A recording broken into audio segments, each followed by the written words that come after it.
In Warframe's new event, the Galleon of Ghouls, we got a brand new free melee weapon, the Tonkkatt, which comes with a very unique little mechanic.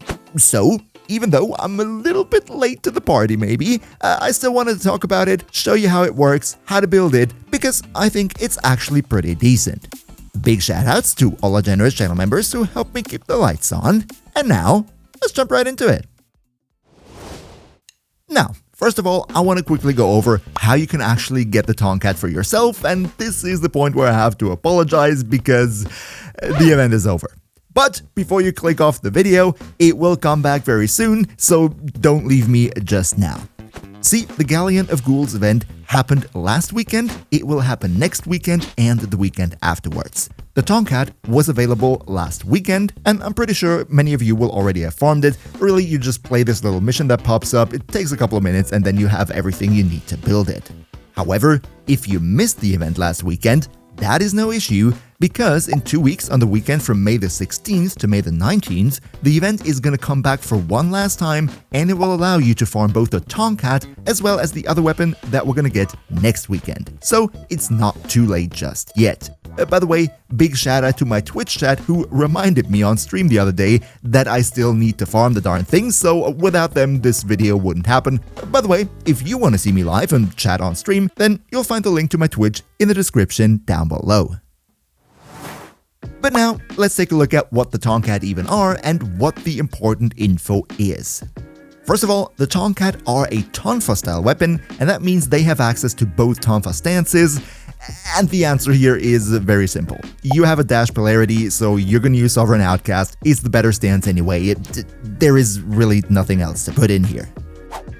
Now, when we're taking a look at the stats, then at first glance, this really doesn't seem all that impressive. We have a decent crit chance, standard crit multiplier, decent status chance, like we can definitely work with it, but also especially compared to other Tonfa style weapons, the Tonkkatt doesn't stand out at all, having even relatively low overall damage compared to his peers.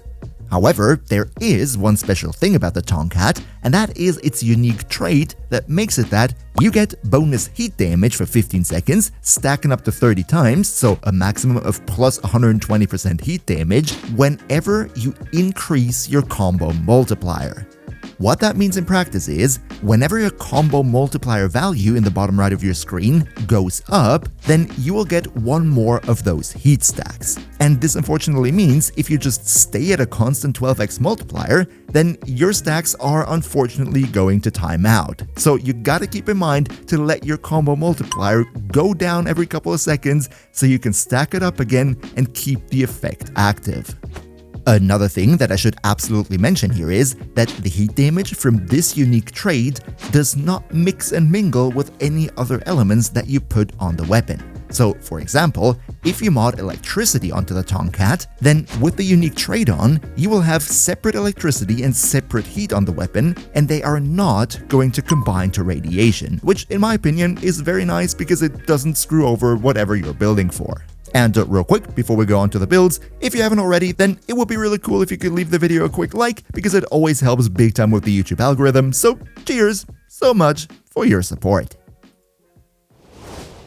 But now, let's talk about the builds, and here I want to start out with something more beginner friendly, because I could imagine that probably a lot of new players also played this event, got the Tonkkatt, and are now wondering what performance they can expect out of it. So, this right here would be a sort of variation on the beginner build for me. Pressure Point, True Steel Organ Shatter for the base damage and crit, then Reach so you can hit multiple enemies at the same time, Gladiator Might for even more crit and more crit damage, Fury for the attack speed, a faction damage mod, and then one mod that is a little bit more tedious to get but still nothing impossible for a newish player, that would be Corrupt Charge, which gives you a little bit of initial combo, therefore putting your combo multiplier at a constant 2x, and that allows you to use this build right here as a heavy attack build, which in my opinion is the best way to play this weapon. Now, why is that?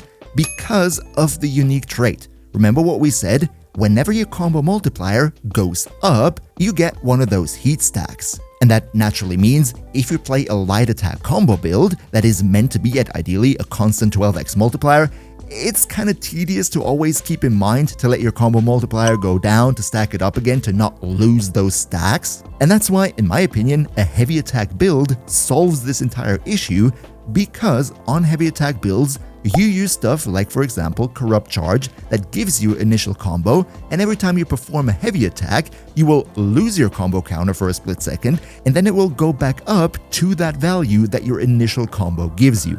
This way, by performing constant heavy attacks, you will always have your combo multiplier go up again, go up again, go up again after every hit, and that makes sure that you're always going to be at a constant maximum stack for your unique trait.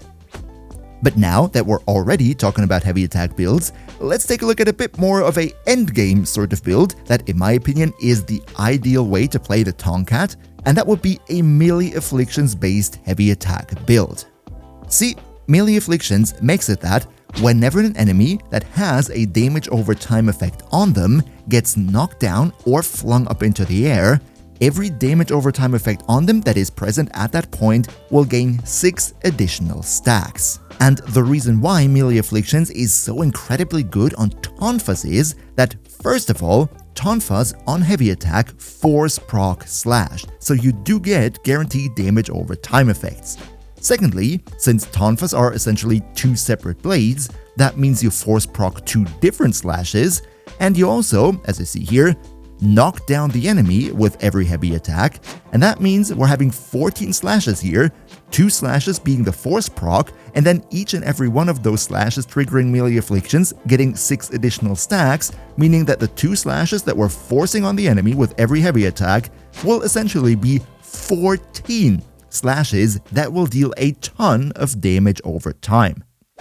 However, this is not even it, because you have the unique trait that gives you, remember, heat damage for free on the weapon, and that means if you manage to hit a heavy attack that not only force procs the slashes, but at the same time you get lucky and proc a heat effect like I did right here, then you're not only gonna have the force proc slashes, but also the one heat that you dealt, you saw it there, got amplified by 6 additional stacks because it too gets affected by melee afflictions.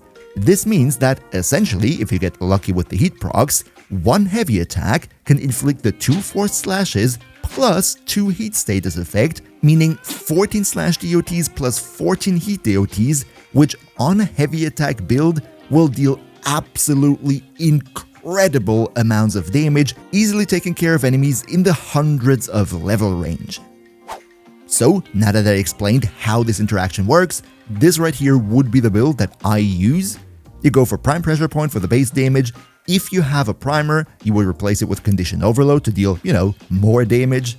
Galvanized Reflex to ensure you're always going to be at a 5x constant combo multiplier. Then, because we're dealing so much DOT, of course, Faction Damage plus Elementalist, self-explanatory. Prime to Reach so we can hit multiple enemies at the same time.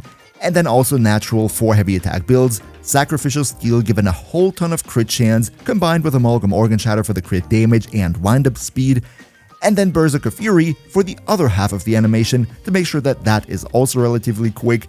However, if you have an attack speed arcane on your Warframe, like Arcane Strike for example, you can totally replace this one right here with anything you like.